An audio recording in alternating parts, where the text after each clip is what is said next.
Shri Chaitanya Manobishtam Sthapitam Yena Bhutale Swayam Rupa Kadamayam Dadati Swapadantikam. Sita Sundari, could you read the translation, please? When will Srila Rupa Goswami Prabhupada, who has established within this material world the mission to fulfill the desire of Lord Chaitanya, give me shelter under his lotus feet? Thank you. So we'll continue with text 10. I'm working from a laptop which doesn't quite want to cooperate with me, so I need to ask your patience just for 1 minute.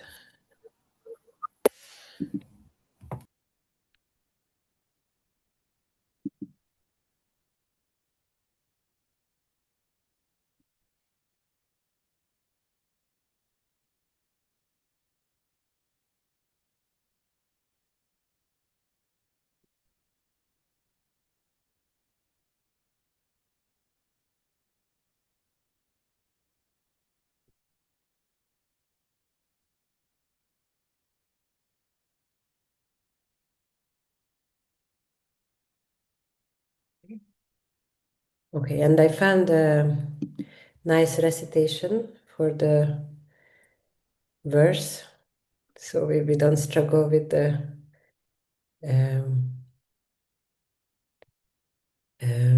tune so much. Let me, actually I can share the screen.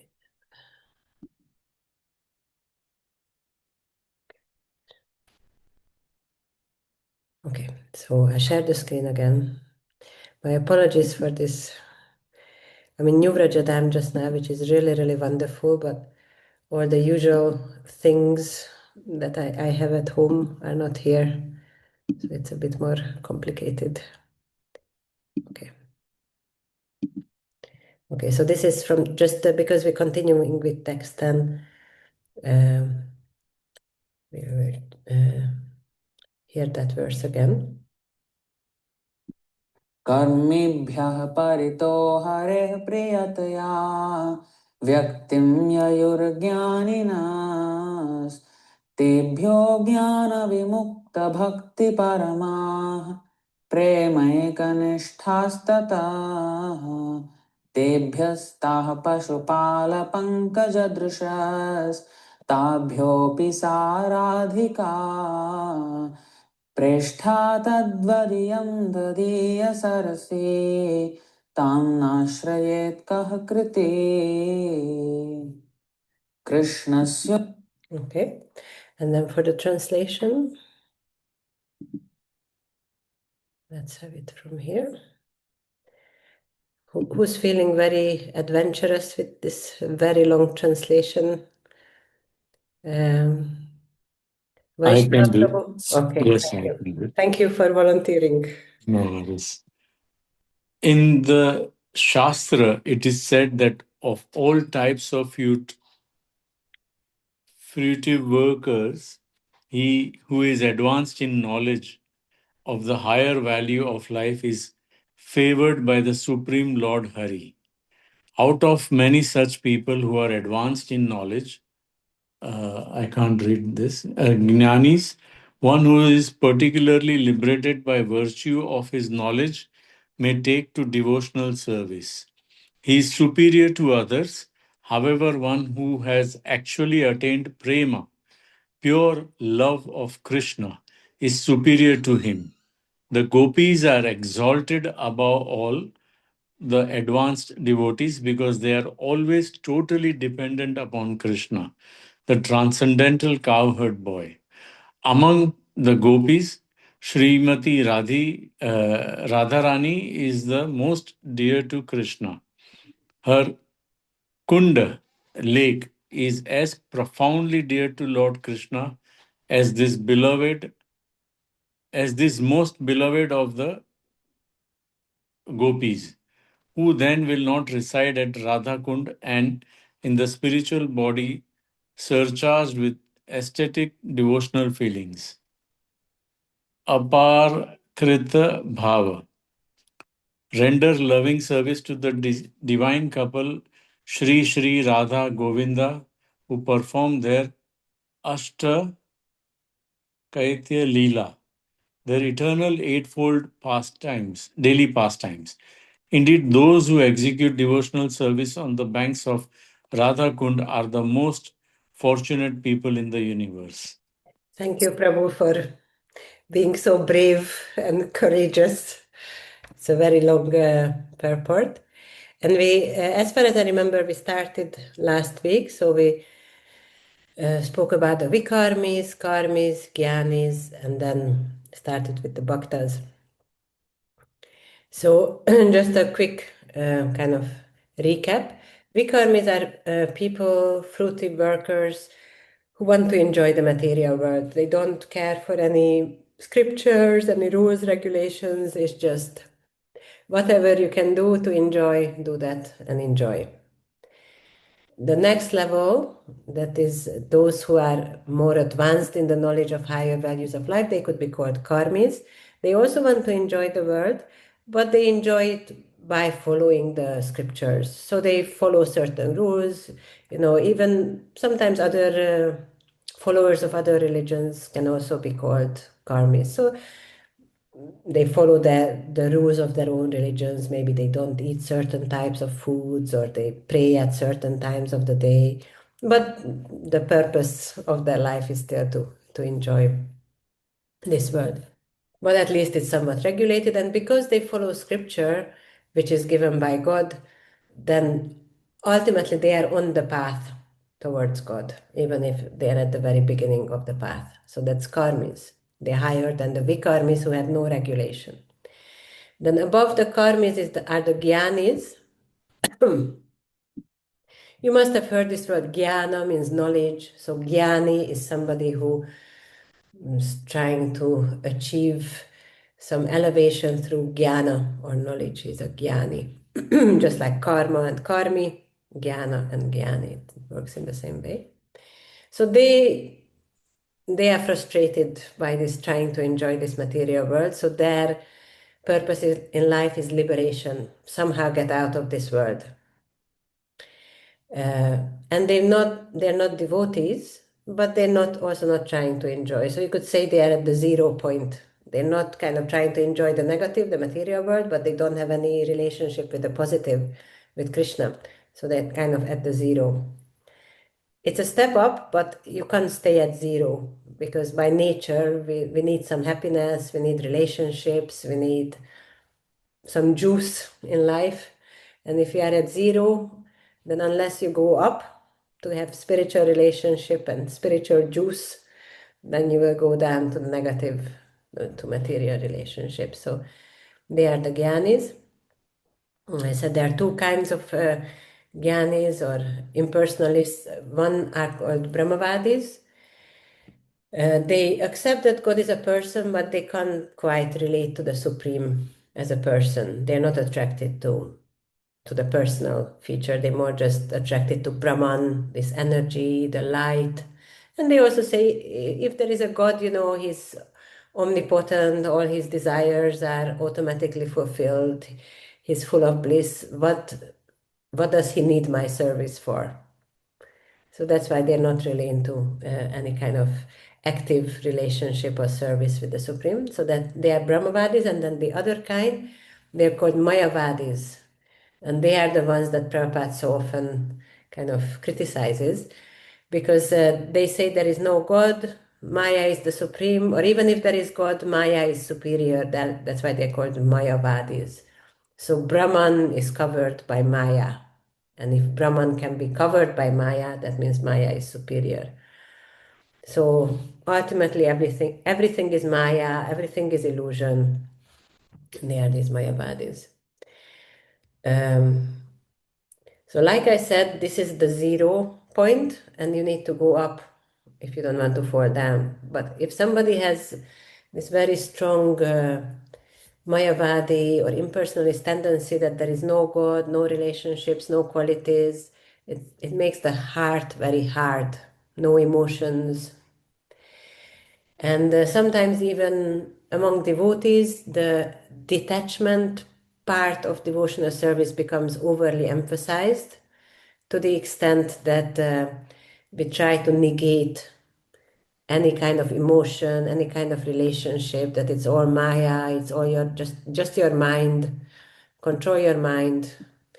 And of course, we do need to control our minds, and we do need to kind of um, uh, somewhat be somewhat in control of our emotions. But if we totally try to negate them and become cold like a stone, then that's not favorable for devotional service, because bhakti is all about rasa, relationships, this juice that comes from relationships. Of course, it's spiritual relationships, but this negating emotions is not very favorable for that.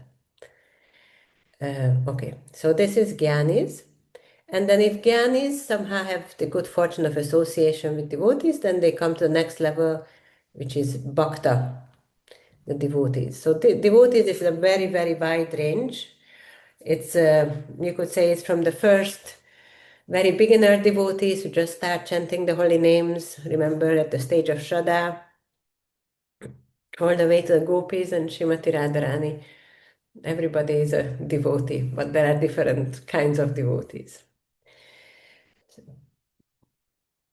So they are especially dear to Krishna. So as far as I remember, this is how far we got last class.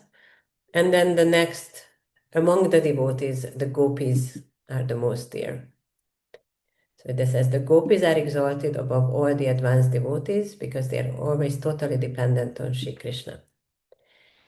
So this is the special quality of the gopis, that even among Krishna's consorts, Krishna has wives, 16,108 wives in Dwaraka.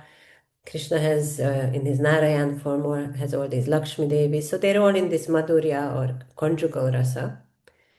But the relationship between a husband and a wife is a little bit kind of less exciting, in the sense that the gopis and Krishna, that's not a very socially acceptable relationship. So they always have to go through some adventures and overcome all sorts of obstacles to somehow be able to meet. So the relationship is very, always new, always exciting. And also the gopis don't give everything and they don't expect anything in return. So a relationship between husband and wife, the wife has some expectations from the husband. Okay, I will wash your clothes and cook your dinner, but you also need to pay the rent. Or every marriage is a little bit different, but there are expectations on both sides, I guess. But with the gopis, they don't have any expectations from Krishna. They just selflessly give themselves completely. So as we kind of started from Vikarmis at the beginning of this verse, when somebody is a Vikarmi, just wants to enjoy the world without caring for any rules. So when somebody is at that level, they need to give up sin to become moral, to follow Dharma. When it comes to the gopis, they give up Dharma. They give up mundane, material Dharma to love Krishna. So something that we are trying to follow, they even give up. First, they follow it, but then they give it up for the sake of Krishna. That's why the Bhagavad Gita ends with this verse: Sarva dharmam parityajya mamekam sharanam vraja. Give up all varieties of religion and just surrender unto me. We'll study that verse in more detail, but sharanam vraja can also be explained that surrender, like the Brij Vasis, the Vraja Vasis do, giving up all material, all mundane morality, or all dharmas, and only engage in the param dharma, which is Krishna's service.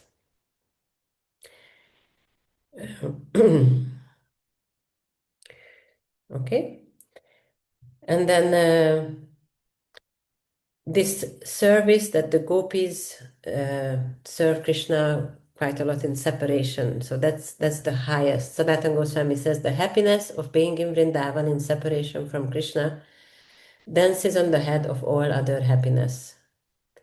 So you might ask, when Krishna went to Dwaraka, why did all the Brij Basis not move to Dwaraka as well? Why did they cry in Vrindavan missing Krishna? Because in material life, separation, when we are not with someone we love, we make every effort to be with them. And in one sense, the gopis also make every effort to be with Krishna, but they make this effort through remembering Krishna.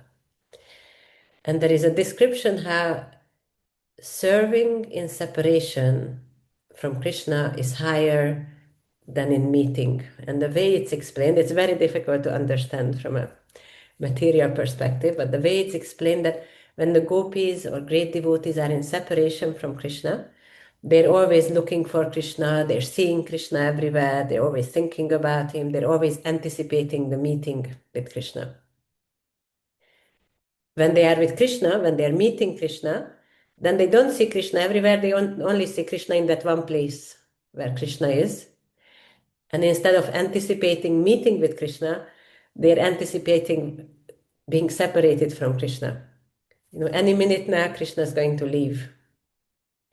So somehow, paradoxically, being in separation from Krishna or serving in separation from Krishna is higher. It creates a more intense remembrance and thus a more intense union with Krishna. These are very high topics, but because the verses are also describing very high levels, I thought I would give a little glimpse, an explanation. Krishna also says in Bhagavad Gita that for one who's always thinking of me, I'm never lost, nor is he ever lost to me. So if we don't want to lose Krishna, we just need to keep thinking about him, and he's never lost. And not just that he's never lost to us, but we are also never lost to him.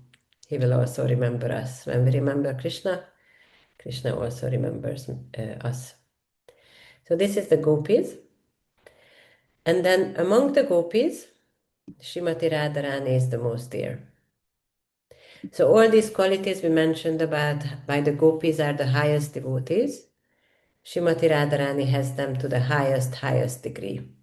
So the selflessness, being most dear to Krishna, serving Krishna in the best possible way. And that's Srimati Radharani. There's a nice pastime in Vrindavan. It happened in Paita. That Krishna was with the gopis. But then he decided, I'm going to, sometimes I'm going to teach the gopis a lesson, or I'm going to make the gopis want me even more. So he disappeared from the gopis, just suddenly disappeared. And all the gopis became very upset and they started looking for Krishna. So they were walking all around in the forest trying to find Krishna. They were asking all the trees, have you seen Krishna? They were asking all the animals and the parrots, have you seen Krishna? And then all the while, Krishna was kind of peeping from behind the trees to see what the gopis are doing.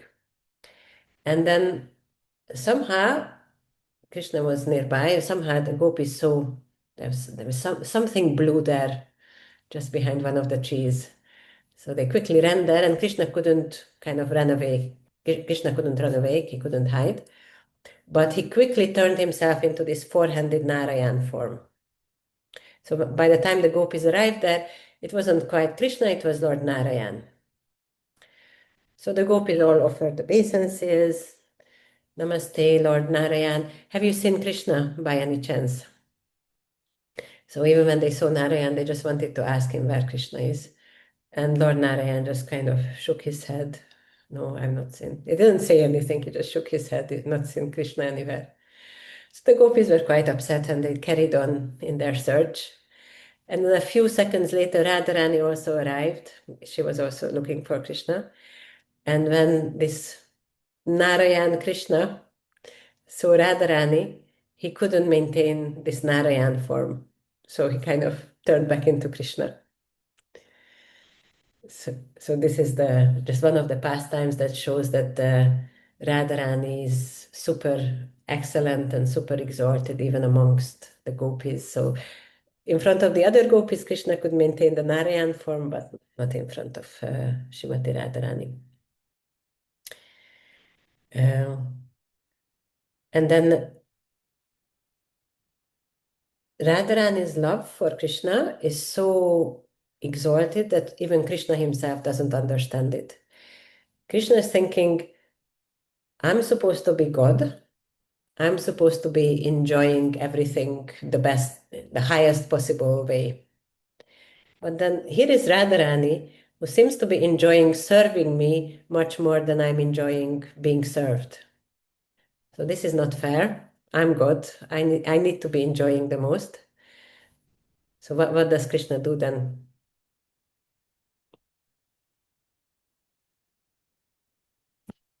I can see, Sami, that you're saying something, but I can't hear you.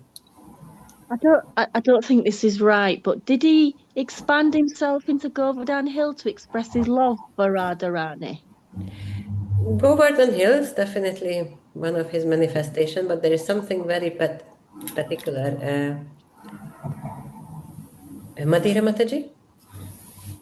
He then comes as Chaitanya Mahaprabhu. Yeah. So when Krishna is thinking, how come that somebody can enjoy more than me?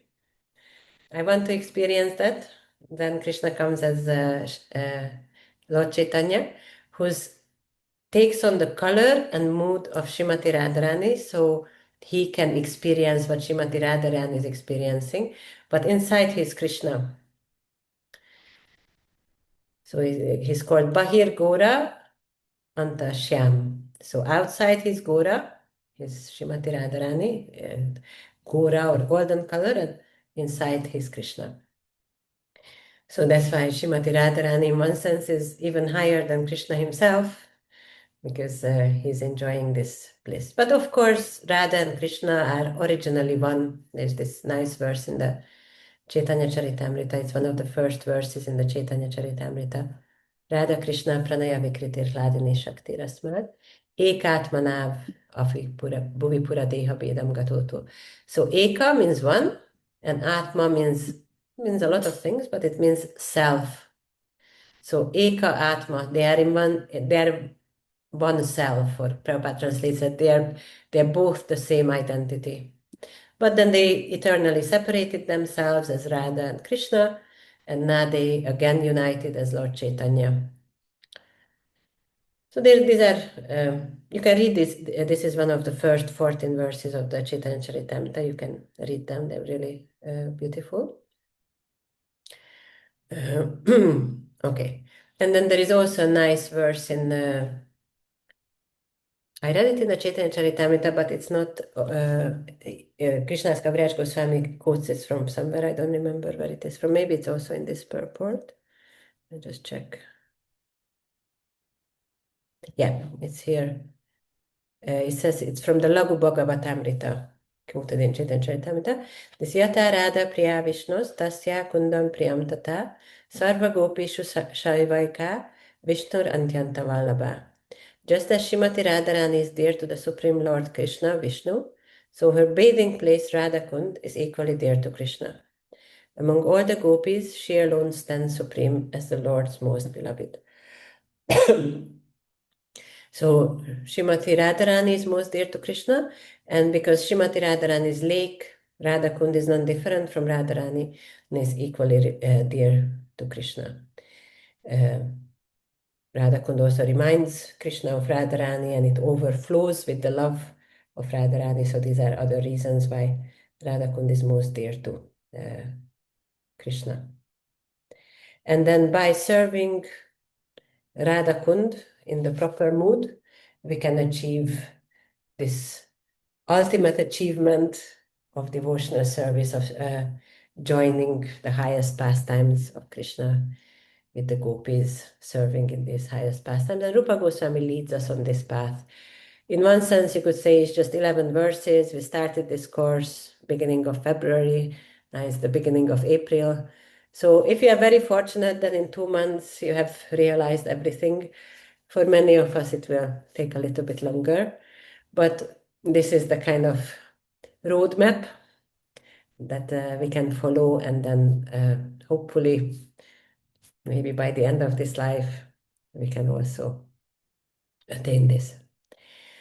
One more point about this verse is there's this Ashtakaliya Lila mentioned in the purport.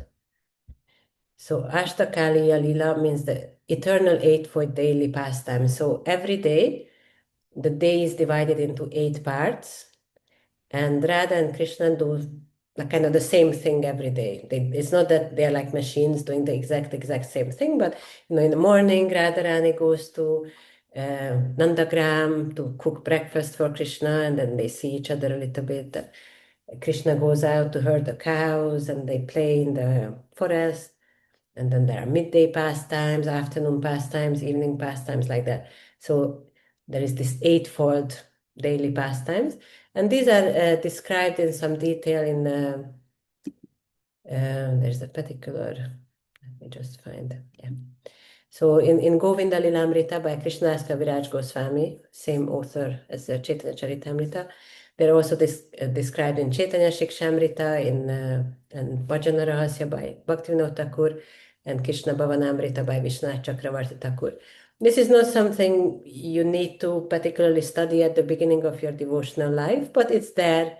And when devotees become more advanced, this is something they read and they kind of meditate on when they are chanting to kind of try to have this remembrance of Krishna, Krishna's pastimes. There is one devotee, a friend, and she's got this app on her phone. So 10:40, when the next kind of part of the Eightfold Daily Pastime starts, she gets a little alert on her phone. This is the start of the next time. It's not that, she's not doing anything else, just looking at her phone, when is the next part, but it's just a little kind of reminder that whatever we're doing in our life, we can also try to remember Krishna, that Krishna is also performing his pastimes. Anyway, for our purposes, it's there, something to look forward to, and that's why I wanted to mention it, so it's a little bit clearer what this Ashtakaliya Lila means. Okay, any thoughts, points, questions relating to this verse? Okay, I've got one question. So imagine you are a mentor or a counselor, and one of your mentees or counselees comes to you and says that I just read Nectar of Instruction. It's a really, really beautiful book. I'm so excited. And in the last verses, Rupa Goswami says that we should go and live at Radhakund. So I'm thinking about selling my business and moving to Vrindavan, to Radhakund next week. I just wanted to ask your thoughts on this. So, as a responsible counselor, what are your thoughts? So we have Gunachuda, Anagasuri, and then Leon, Sita Sundari. Everybody can give their advice. No? So I would say that it might be a good idea to go on a small pilgrimage rather than do anything hasty, just to check it out and have a little look first. Okay, so before moving your family to the banks of Radhakund, maybe just go on a pilgrimage first and see what it's like. Okay? We got Anagasuri Prabhu next. Hare Krishna. It's Madeira. Excuse me, I'm losing my voice. I was thinking that you can imagine that you're in these sort of places because you can bring these, like Vrindavan, you can have that kind of feeling of being there wherever you are. Okay, so you're saying you don't need to move there, but No. by very strongly remembering Krishna, Krishna's pastimes, you can bring it to wherever you are. Yeah. Okay, very nice point. Thank you.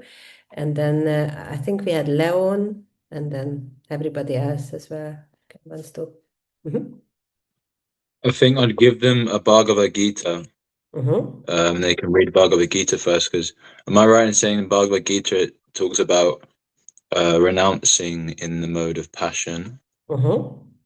Is that a thing? So they need to read that first before they renounce all their positions and go to. Okay, so study Bhagavad Gita first, get a good understanding of the philosophy before you move to Radhakund. Good point. Thank you. Was it Sita Sundari next? Yes, I mean, I'm in agreement with everything. Obviously, if they have not much background, I would have them, study a bit, but also to advise them to go visit, but under the sort of tutelage of somebody, of a sannyasi who lives there, and not to stay too long. And yeah, I mean, I did ask this question to our Gurudev not long ago, because when we were in Vrindavan this year, I read it so much. It does, sometimes it sticks with me too. It's like, oh no, this is what I should be aiming for.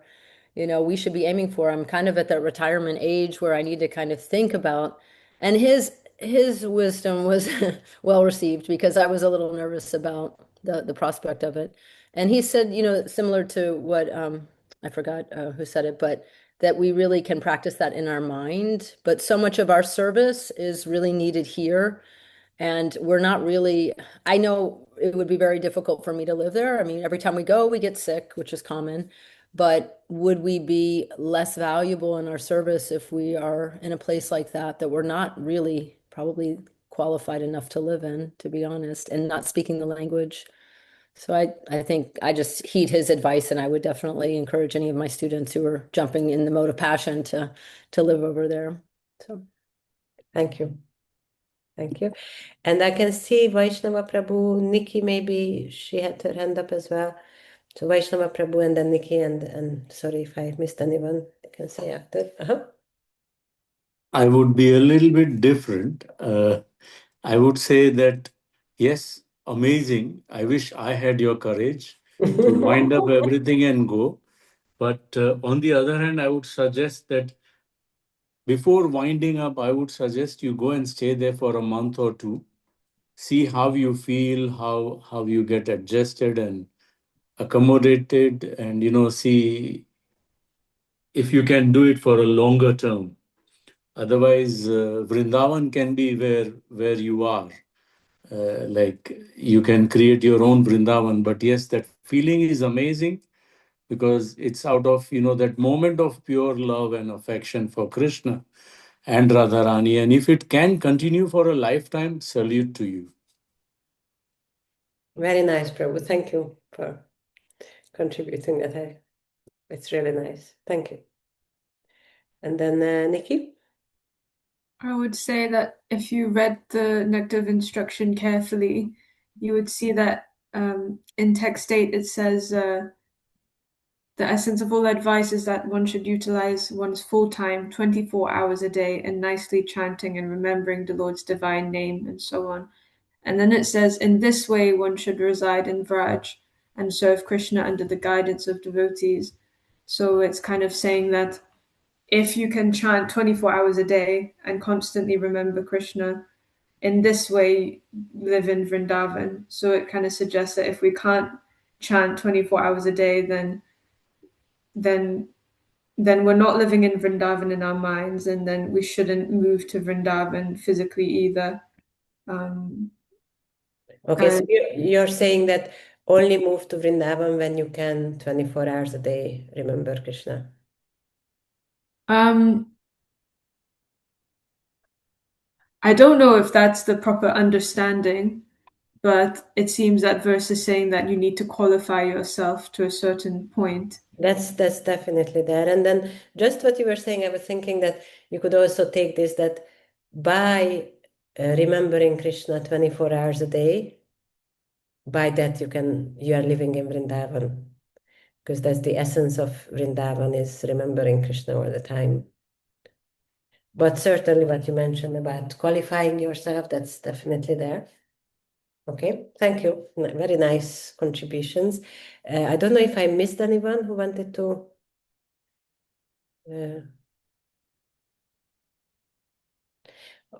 Okay, so these were all really, really good points. I also really like that it's not that everybody said the same thing. I appreciated Vaishnava Prabhu saying, yeah, If try it, and if it works for you, then wonderful. But I think everybody had this point that you need to kind of make sure that this is for you, because this is the best place.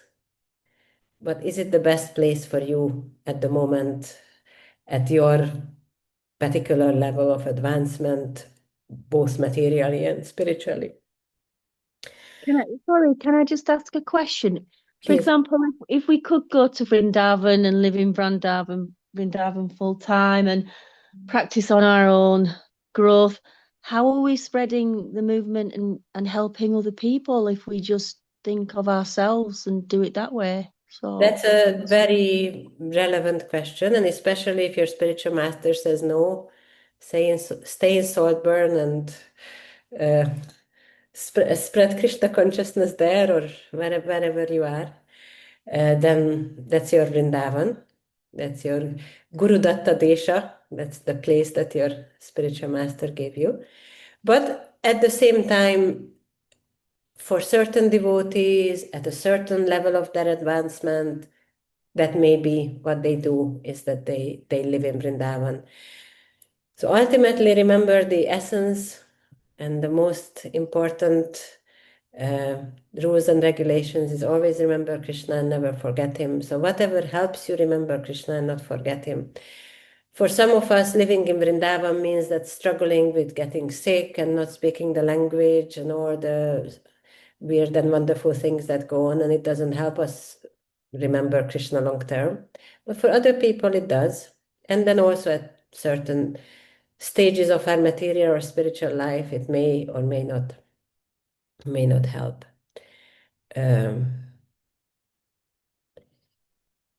And then also need to kind of consider things that if we are not qualified and we move there or we spend too long there, then we might start committing offenses, might become proud, and all these things are not favorable for remembering Krishna. And another thing is that Rupa Goswami wrote the first 8 verses before getting to 9, 10, and 11.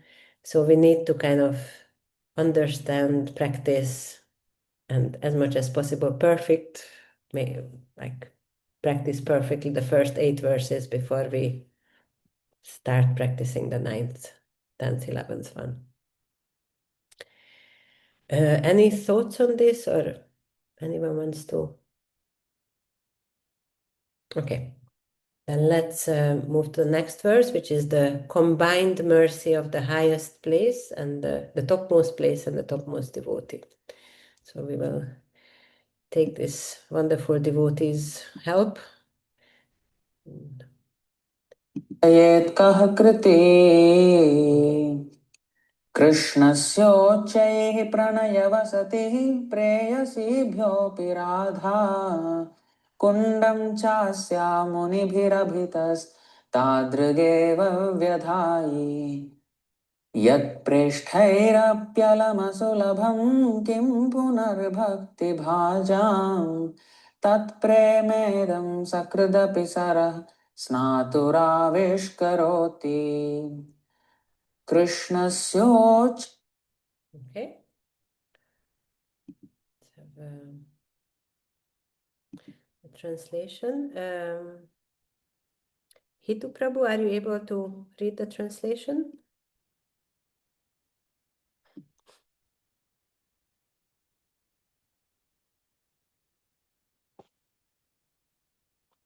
Of the many objects of favored delight, and of all the lovable. Sorry, I'm so small. Oh, sorry. No problem. No problem. It's me. It's because it's on my phone. Sorry.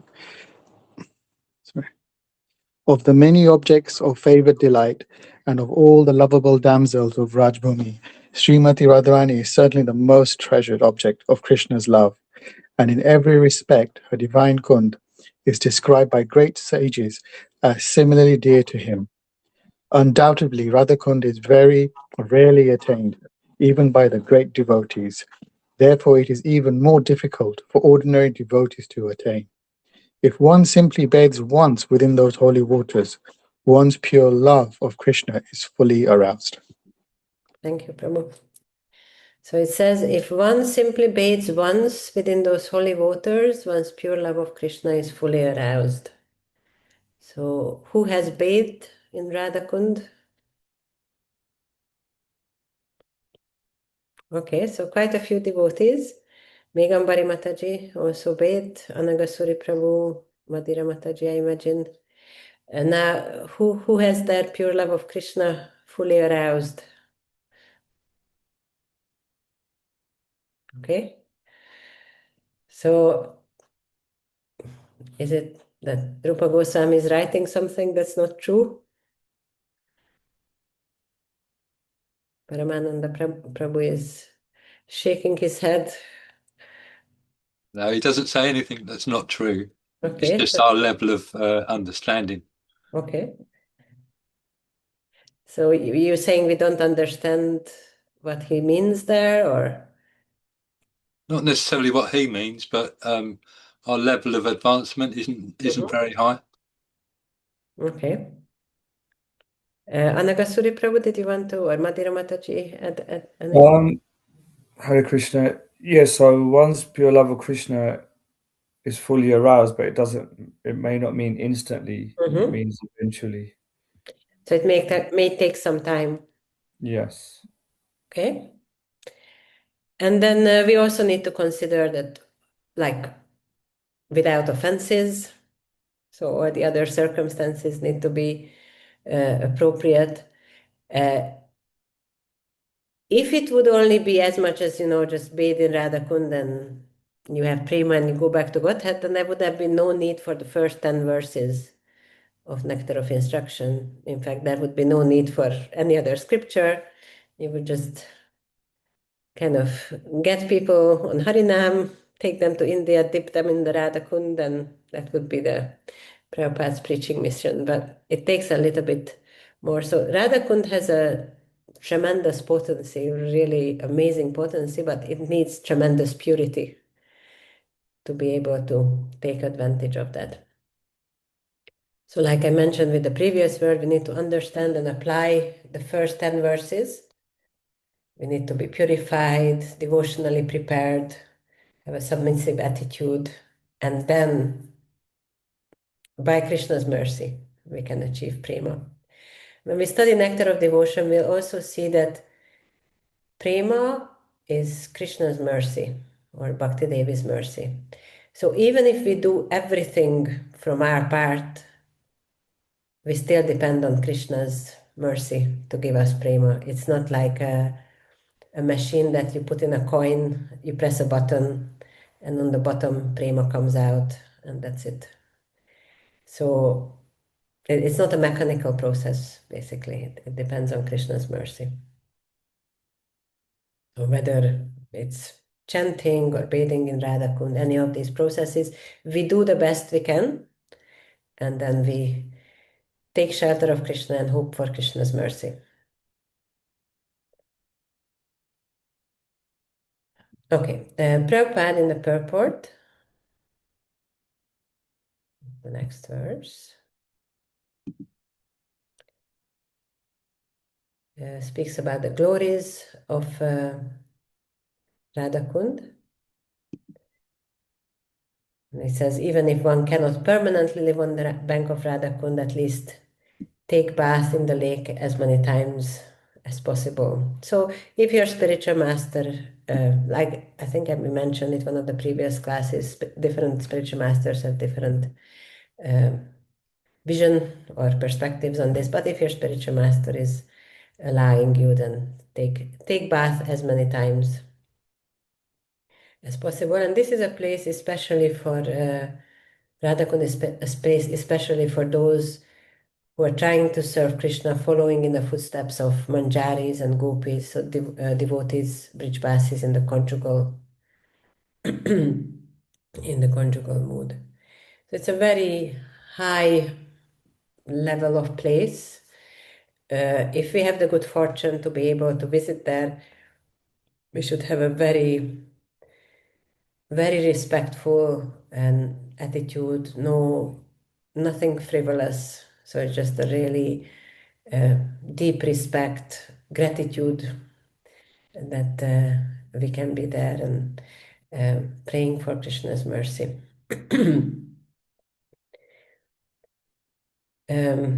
Something I also wanted to mention here a little bit is this Madhurya Rasa, or the mood of the conjugal mood, serving Krishna in this conjugal mood. This is a pastime in Radha Kund, Krishna and the gopis. And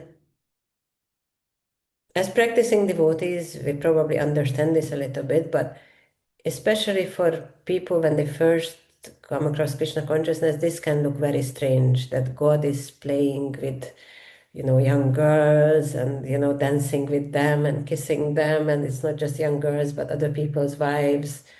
So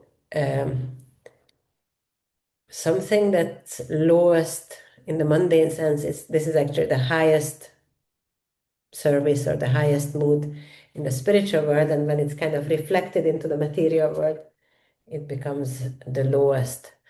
But like I mentioned before, these gopis, they gave up all mundane morality for Krishna's sake.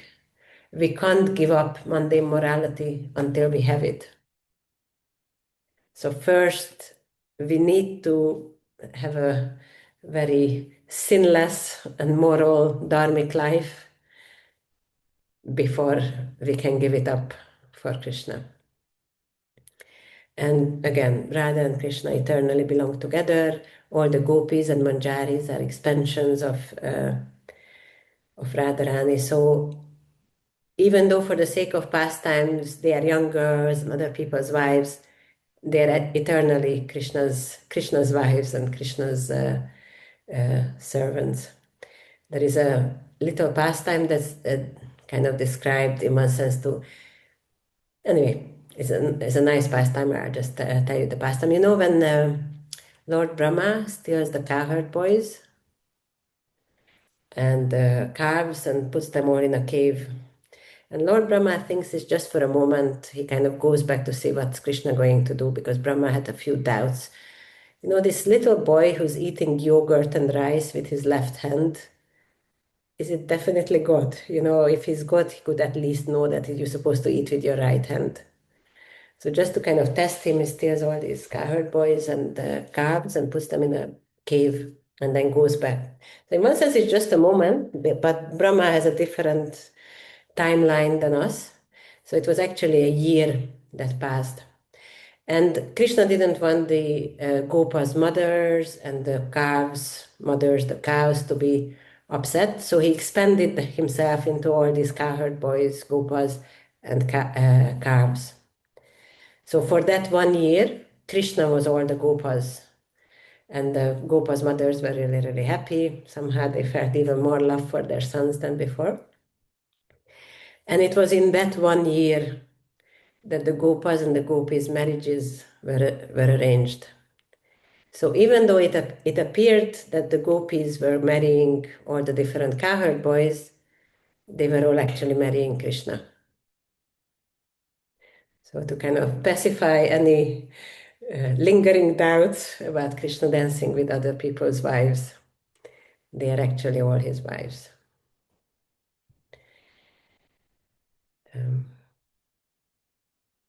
Okay, and another point in relation to this is that Krishna is already Atmarama, which means he's happy in himself. He takes all the pleasure he wants in himself. His Aptakama, all his desires are naturally fulfilled.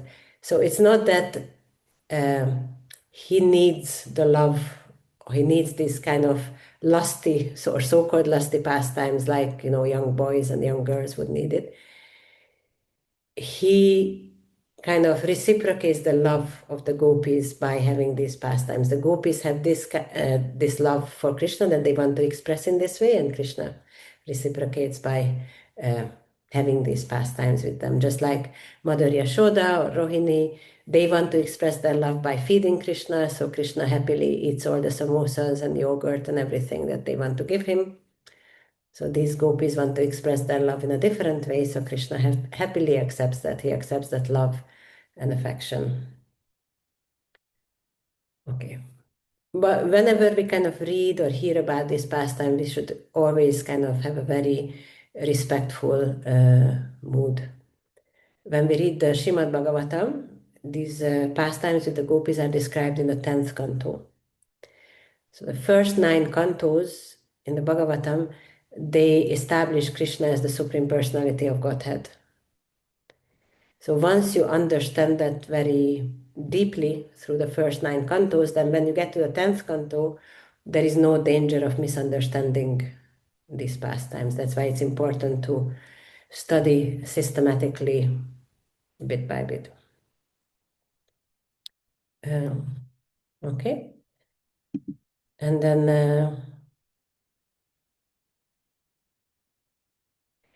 Prabhupada finishes the purport saying the conclusion is that to live on the banks of Radhakund and to bathe there daily constitute the highest perfection of devotional service. It's a difficult position to attain even for great sages and devotees like Narada. Thus, there is no limit to the glory of Sri Radhakund. By serving Radhakund, one can get an opportunity to become an assistant of Srimati Radharani under the eternal guidance of the gopis. So, if you have the good fortune of going to visit Radhakund, think about that. This is a very difficult thing, even for great sages like Narada. And we can sometimes just buy a ticket to India, take a bus from Delhi to Vrindavan, and then a rickshaw from Vrindavan to Radhakund.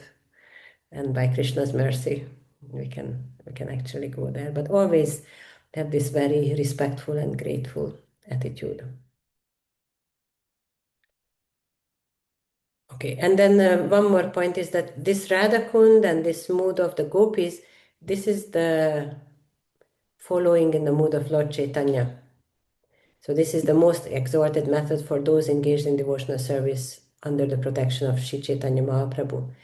So other Vaishnavas, so those who are not Gaudiya Vaishnavas, for them Radhakund may not be quite as special as for us.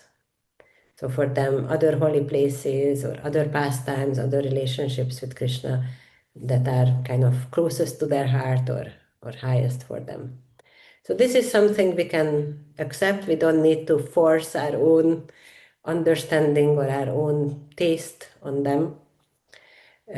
Because this is not tattva, this is not philosophy, this is rasa, the kind of taste.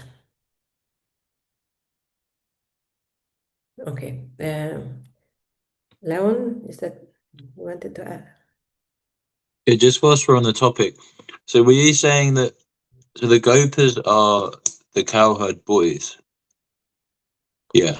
So the cowherd boys get married to the gopis, and then these are the same gopis that Krishna has his Rasa Leela with. Oh wow! Okay, that's all. Thank you. Okay.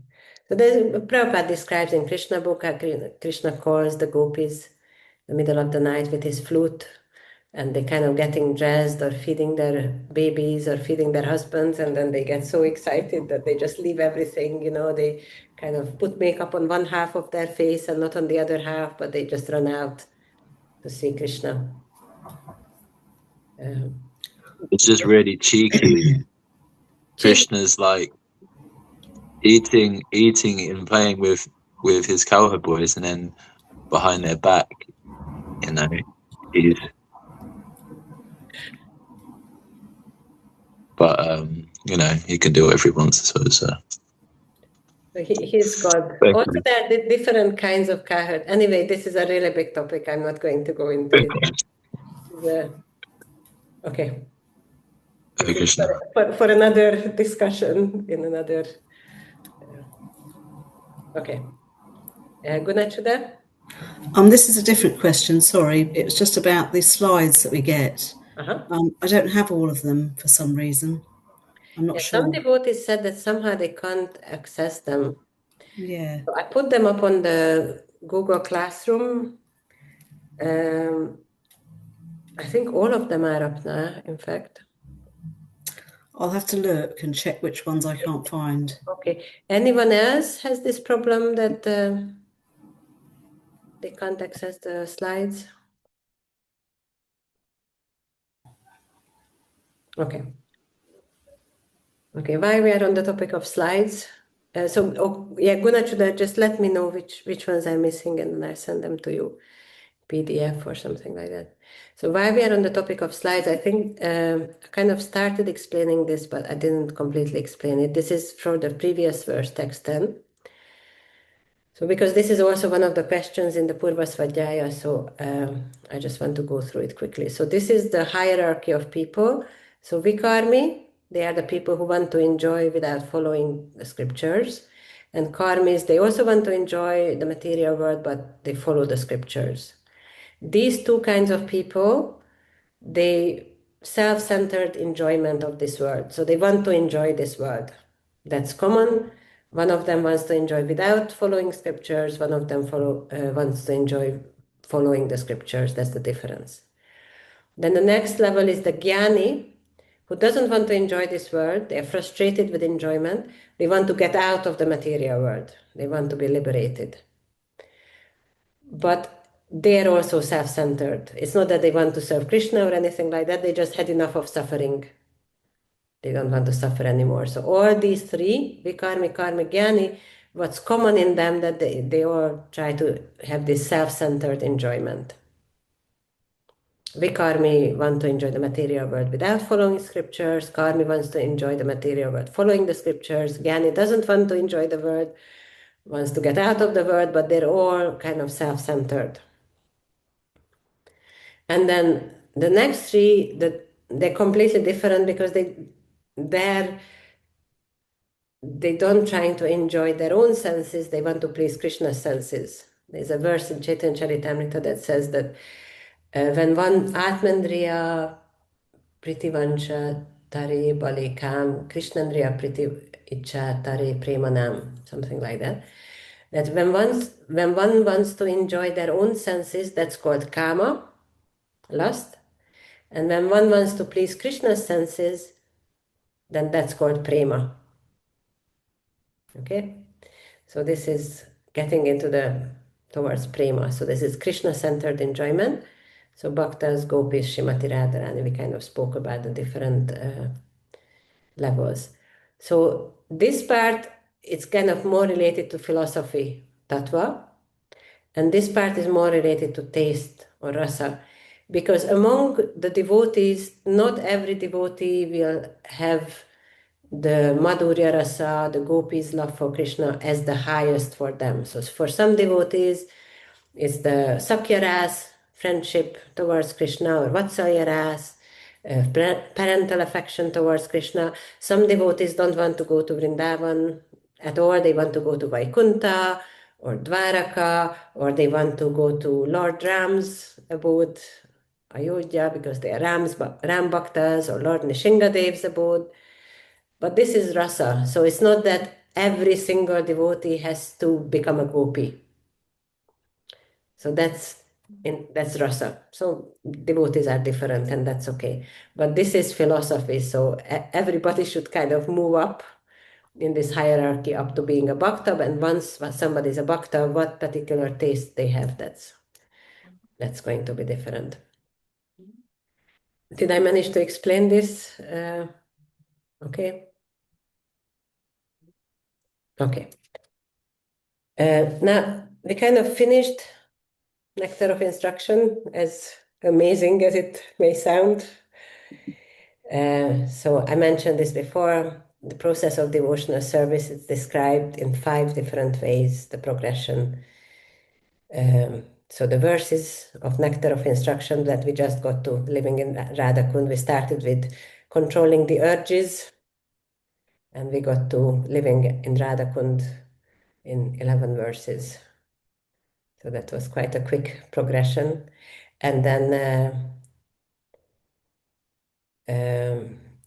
different levels of devotees, Kanishta, Madhyama, Uttama, beginner, medium, and topmost, according to Nectar of Instruction, Srimad Bhagavatam, Chaitanya Charitamrita. Those are described in, I think, verse 5 purport. stages of chanting, Nama Parad, offensive stage, Nama Bas, clearing stage, when Prabhupada calls it the stage of lessening offenses, and then Shuddhanam is chanting the pure holy names. Stages of meditation, that slide I showed from Urmila Devi, and then Shraddha to Prema, Shraddha, Sadhusanga, Bhajana Kriya, Anartha Nivritti, Nishta, Ruchi, Asakti, Bhava, and Prema. So these are the 5 different ways. In fact, it's more like 7 different ways in which Nectar of Instruction shows the progression from the beginning to the highest levels of devotional service. Okay. I'm going to ask once more. I know I asked it a few times. Are there any questions or anything anyone wants to say? And if there aren't, then we can go through the Purva Svadhyaya for the benefit of those who want to take the exam.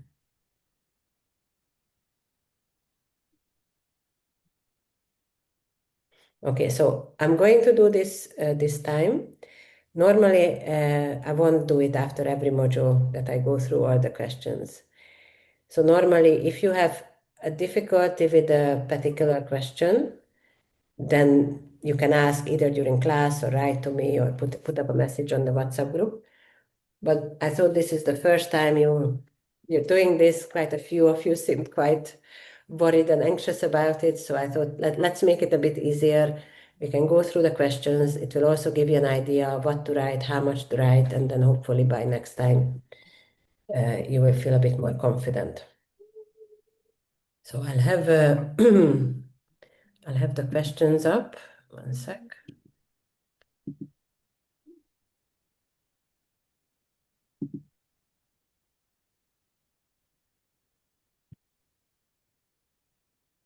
Okay, so this is the Purva Svadhyaya questions. I just go through really quickly. We got 25 minutes. What is the significance of Sattva Guna, mode of goodness in Krishna consciousness? Most of it is you can just find in the purport quite easily. Everything concerning how to make further progress is revealed once you are in goodness. That's the answer. That's all you need to write. Which are the most exalted of Krishna's pastimes? How can we understand them? So the most exalted pastimes are pastimes of conjugal love or madhurya, rasa between Krishna and the gopis, and we can understand them by being eager to understand the literature given by the Goswamis, following in the footsteps of the Goswamis. What are the 6 urges? Let's have someone. Anyone remembers what are the 6 urges? The tongue. Tongue, belly, genitals, mind, Anger anger. and speech. Very good. I'm really happy you remember. And the principle of controlling them is very simple. Just engage it in Krishna's service, engage it in devotional service. So rather than trying to suppress it, like just fast, eat Krishna prasadam. What's Maharaj Parikshit's question to Shukadev Goswami? This is at the start of the first, I think the first sentence of the text 1 purport. Why do people undergo atonement if they can't control their senses? That's it. Explain with analogy that atonement doesn't permanently reform anyone. There are different analogies you can use. You can use that the thief continues stealing after being let out of prison, or the elephant bathes and then throws dust over himself. Christian people go to confession and then they start sinning again on Monday after confessing on Sunday. The principle is that atonement purifies the sinful reaction, but it doesn't purify the desire that made someone commit that sin in the first place. So even though you get free from the reaction, you don't get free from the desire. So you keep doing it again and again. Describe the gradual as well as the fast process to come to a platform of knowledge. So Prabhupada says the gradual process is practicing austerity, celibacy, controlling the mind and senses, truthfulness, cleanliness, yogic asanas. And the fast process is getting the association of pure devotees, following the regulative principles of devotional service under the guidance of a bona fide spiritual master. So the slow process is gradual, doing all these Vedic processes, and the fast process is association of devotees and devotional service. What is meant by Viruddha Yukta Krodha is at the end of the purport or towards the end, Bhaktisiddhanta Saraswati Thakur's explanation. You don't need to write this. I'm just saying. So all you need to write is anger arising from frustration. Okay, so don't need to kind of get into a whole. When you're writing the exam, also, if the question is, what is Maharaj Parikshit's question to Shukadev Goswami? For answer, you don't need to say Maharaj Parikshit's question to Shukadev Goswami is, why do people undergo atonement? So just say, why do people undergo atonement? Okay, because it will take you twice as long to write your exam. So only write the answer, don't need to repeat the question. Okay, what is the effect of Jana Sangha on devotional service and how to avoid it?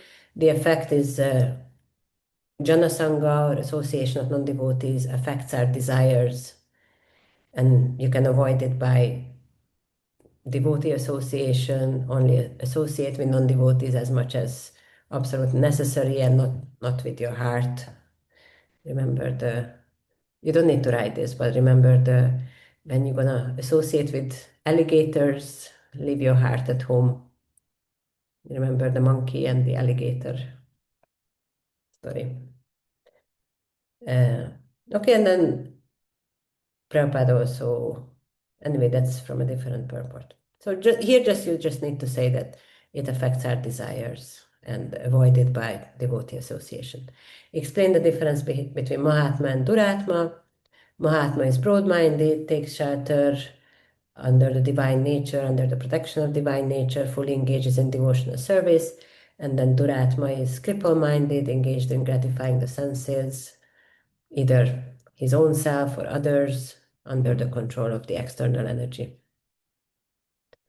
How does Atyahara lead to Prayasha? Anyone remembers what is Atyahara and what is Prayasha? Over collecting and overeating, and then over endeavoring as a result. Very good. I'm very impressed. I studied that one yesterday. That was why. Well, that's good. It worked. That's really good. And what would you say? How does Atyahara lead to Prayasha? Because the more we want to collect and eat, the more we have to work, especially in the material world. So to acquire it and to maintain it, we need to over endeavor. Very good. Yeah. What is the result of failure to control the urge to speak? Is wasting time. And then here you can also mention it's inviting death, like the frogs croaking and inviting death. This is from text one, but you can also mention it here. Explain the twofold meaning of the word niyamagraha. So here you need to say niyamagraha is one niyama agraha and one is niyama agraha. One is too much following of the regulative principles without understanding their purpose. And then one is neglecting them or rejecting them, considering them irrelevant or inconvenient. That's it. How does avoiding these 6 principles lead to peace and elevation individually and socially? So people no longer encroach on others' rights. They use the wealth of nature that's coming from the Lord for the welfare of all living entities. We accept only what's our quota.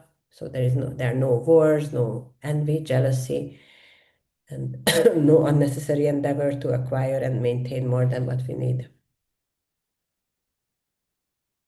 Explain the different aspects of confidence in devotional service.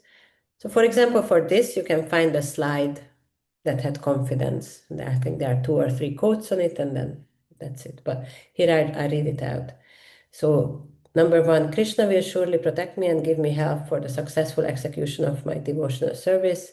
This is called confidence. Number 2, Shraddha is confident, firm faith that by rendering transcendental loving service to Krishna, one automatically performs all subsidiary activities. Such faith is favorable to the discharge of devotional service.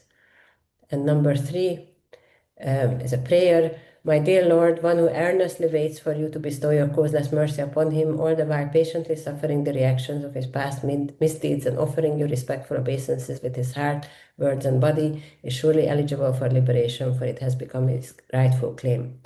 Now, you don't need to memorize these things word for word. Just have an understanding and be able to paraphrase it.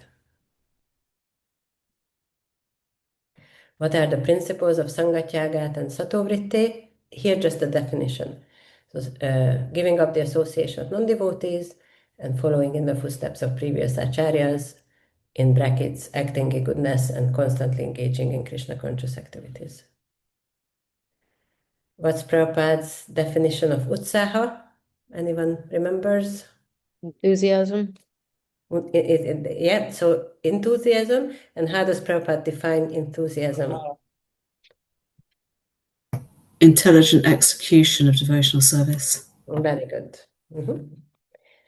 So, action for Krishna. Very good.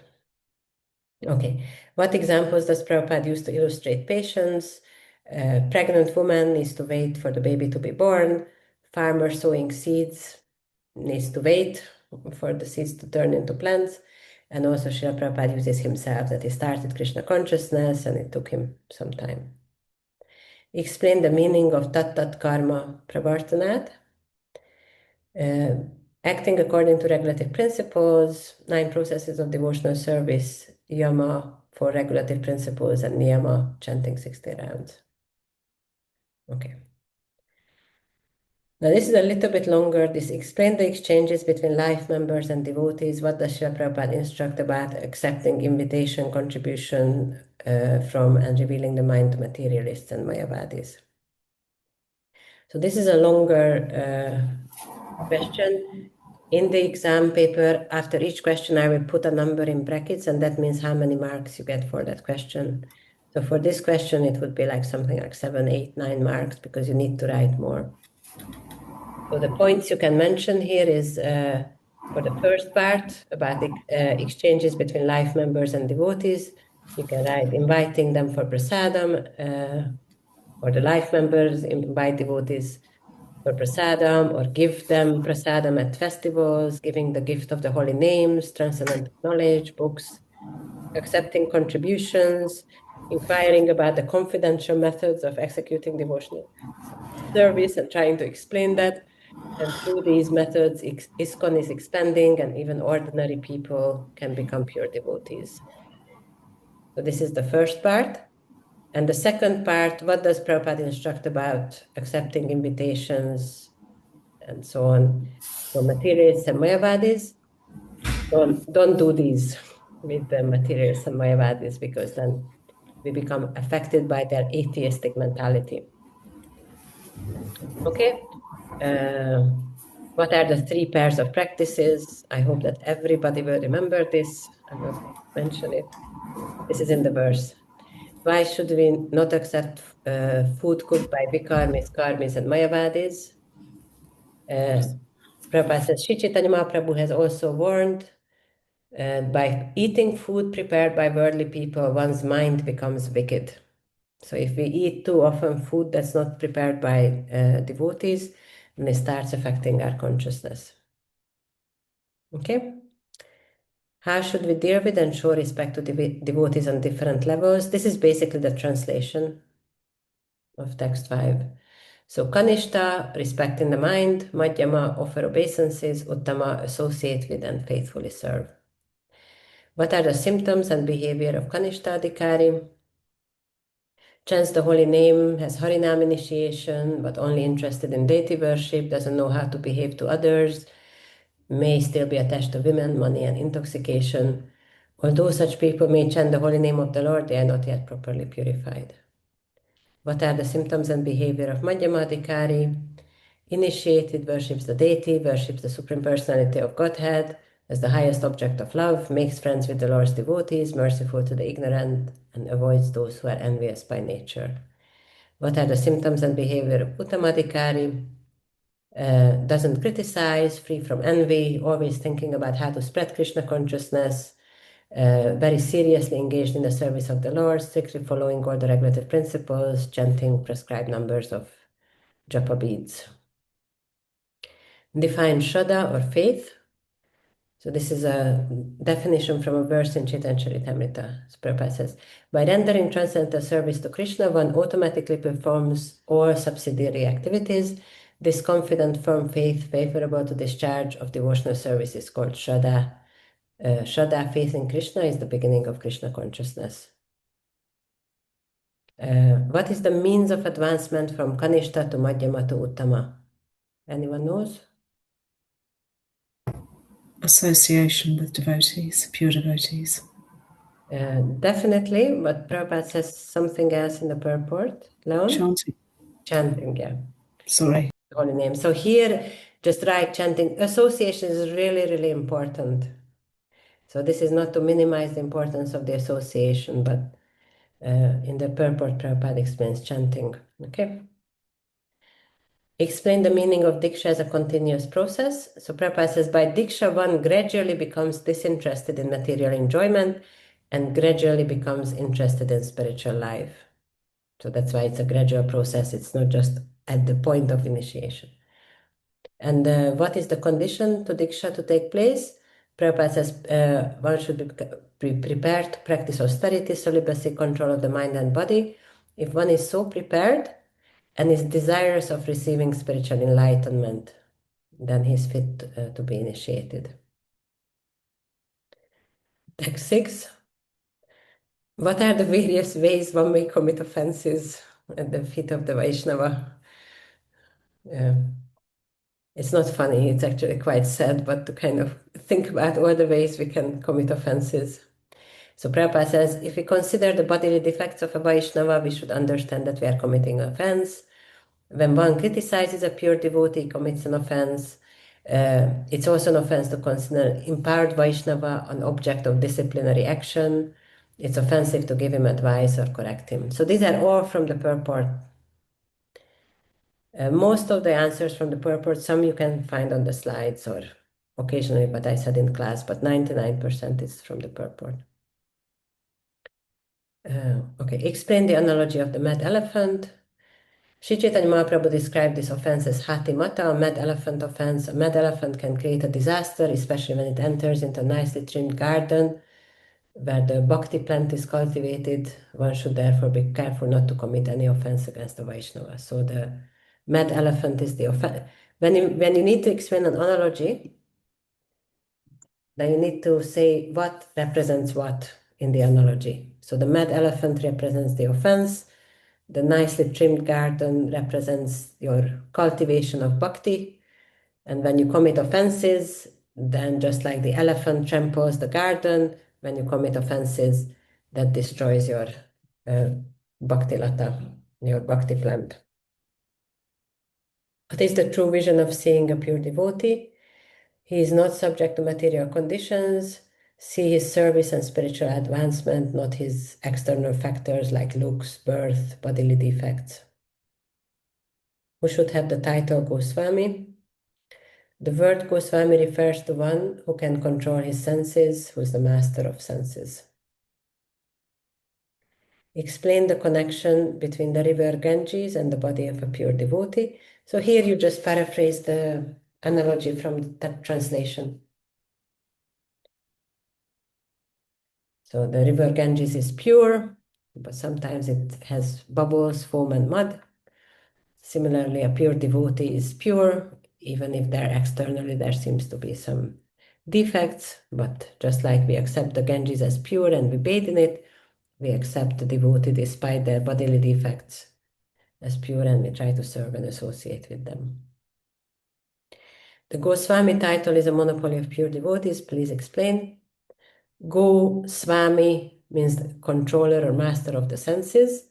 Only pure devotees can become true masters of their senses because long-term control of the senses is only possible by engaging them in the positive process of devotional service rather than just restricting them. Remember text 1? Purport. Okay. What is the result of judging a devotee by his external appearance? Offenses. Why should Goswamis coming from Brahmana families and Goswamis coming from Western families be treated equally? Because according to the statement of Srila Rupa Goswami in this verse, an American Goswami and a Goswami in a family of Acharyas are non-different. One shouldn't be jealous whether he's born in a family of Goswamis or has the title of Goswami awarded to him. As soon as one becomes envious, he falls from the platform of Paramahamsas. What are the holy name character pastimes of Krishna compared to? Who can and who cannot relish them? So what are they compared to? They compare to sugar candy, and one who is afflicted by the jaundice of avidya, ignorance, cannot relish them. Now here I want to make a little difference when it says a little change. So when it says describe the stages, you don't need to describe them, just list either English or Sanskrit. So list the stages from Shraddha to Prema. We went through that. And again, don't need to describe them, just list them, chanting the holy name. So Nama Parad, offensive chanting, Nama Bas, clearing stage, and Shutanam, pure chanting. Give two main reasons why we don't have taste for chanting. So these are individual and social reasons, or you can say ignorance, which are the individual reasons, and polluted atmosphere due to un-Krishna conscious leaders. That's the other reason. What is the only cure for the material disease? Krishna consciousness, which starts with chanting the holy names, because that purifies the heart from ignorance, misconceptions. Explain the analogy of jaundice and sugar candy. Again, paraphrase the translation. Everybody understands this jaundice sugar candy analogy, right? So just paraphrase that. What is the essence of all advice? Here you need to mention three things. Always chant and remember Krishna, live in Vrindavan, at least mentally, and serve Krishna under the guidance of devotees and follow in their footsteps. So these three things you need to mention. What is Vatsalya Rasa? Give some examples. It's parental affection, and Nanda Maharaj, Mother Yashoda are examples. What is Vaidhi Sadhana Bhakti, and how does this practice relate to training the mind? So Vaidhi Sadhana Bhakti is regulated devotional service. And how does it relate to training the mind? The regulation trains the mind to always think about Krishna.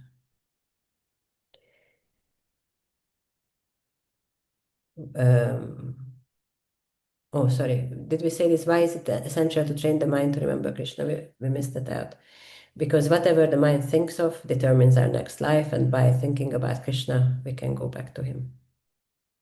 Explain the stages of hearing and meditation, starting from Shravana Dasha to Sambhati Dasha, the perfection of life.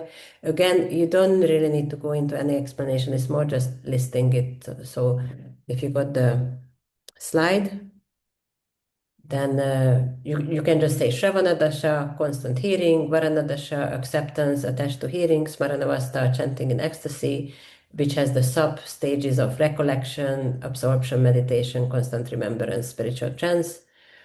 And then Samadhi, which is Apana Dasha, the stage of realization or Bhava Bhakti, and Sampati Dasha, perfection. Okay, the last few.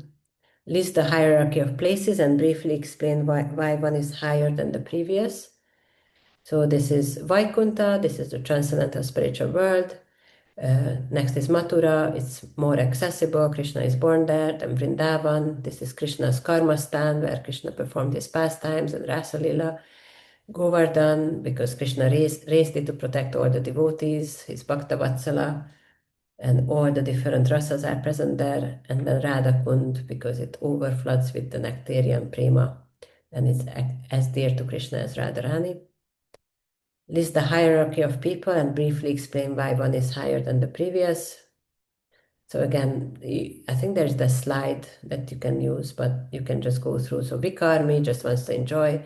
Karmi wants to enjoy, but following the scripture, so it's higher. Jnani wants to give up the material world. Bhakta wants to please Krishna rather than himself. Gopis have the most selfless love of all the devotees. And Radharani is the best of the gopis. Even Krishna can't understand her love. Describe the glories of Radha Kund. So here you need to make a few, I think 3-4 different points. So overfloods with nectarian prema, it's as dear to Krishna as Radharani. Bathing there once pure love is awakened, it's rarely attained even by great sages, what to speak of ordinary devotees. And living there, one can develop the highest rasa. Lord Chaitanya found it, and it's very important to Gaudiya Vaishnavas. Why is the knowledge of a jnani still impure unless and until he takes up devotional service? Because he has no information of devotional service and thus neglects the direct worship of the lotus feet of the Supreme Lord.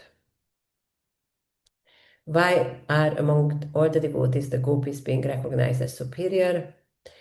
Because they don't know anything other than satisfying Krishna. They don't expect any return from Krishna. And they don't stop remembering Krishna even when they suffer from separation. And why is Radharani, why is Srimati Radharani the best among the gopis? She's the most beloved of Krishna, and whatever qualities make the gopis the most superior devotees, Radharani exhibits those qualities to the highest degree. Okay.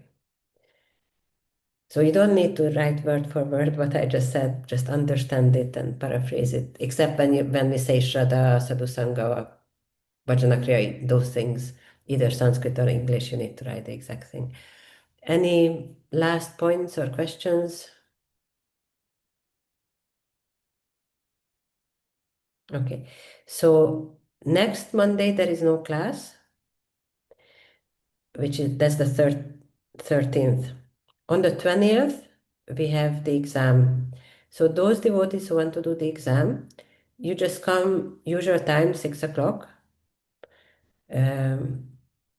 Ideally, you type it. If you find it difficult, then you can write on paper, but try to write it so I can read it. And you all come. When everybody's here, I share a Google document with all the questions, copy paste it into a separate document, and just start writing. And have your camera on, ideally have your microphone on as well, unless there is some really bad background noise. And then you'll have an hour and a half to finish your exam. And once you finish, then you send it to me in an email. And that's it. So that will be on the 20th. And then we'll start Bhagavad Gita on the 27th of April. So for those who don't do the exam, I won't see you for 3 weeks. I will really miss you. And for those who do the exam, I see you in 2 weeks. Okay. Paramananda Prabhu? Hare Krishna. Just to clarify, it's not going to be all of these questions, is it? No. It's just a selection. That is kind of I know, yeah. I'm sitting here thinking, oh my God, I'm not going to remember all this. No.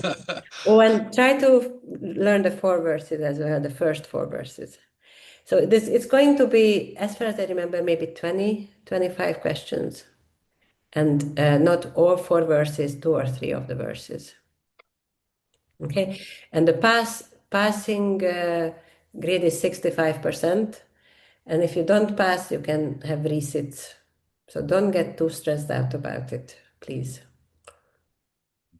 Just give it a try. If nothing else, just take it that this will help me remember Nectar of Instruction better. Also, can I ask the thematic essay has to be in by when? Well, ideally before we start Bhagavad Gita, just for your own sake, so you don't have so much kind of catching up to do. But that's like the end of the month. Okay, so it's not a part of the exam as such. No. Okay. Thank you very much. Sarva Lakshmi Mataji? I was going to ask about the other essay questions that we need to submit. Will we have a bit of time after the exam to get those in? Yeah. So basically 27th, so till the end of the month, you can try to catch up with those. Great, thank you. I don't mind even if you catch up like in 3 months' time, but because there's going to be more essays coming from Bhagavad Gita, it just kind of starts piling up. So that's why it's good to try to keep on top of them. Absolutely, thank you. Okay, so all the best for your studies.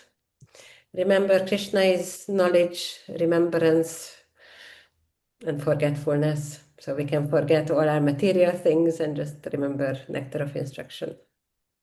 Okay, and then some of you I see in 2 weeks, and then some of you I see in 3 weeks when we start Bhagavad Gita. Hare Krishna, Srila Prabhupada ki jai, Jai. Swami ki jai, Jai.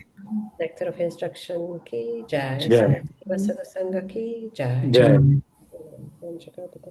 All the best, Hare everybody. Krishna. Hare Krishna. Hare Krishna. Thank you. Hare Krishna. Haribol. Jai.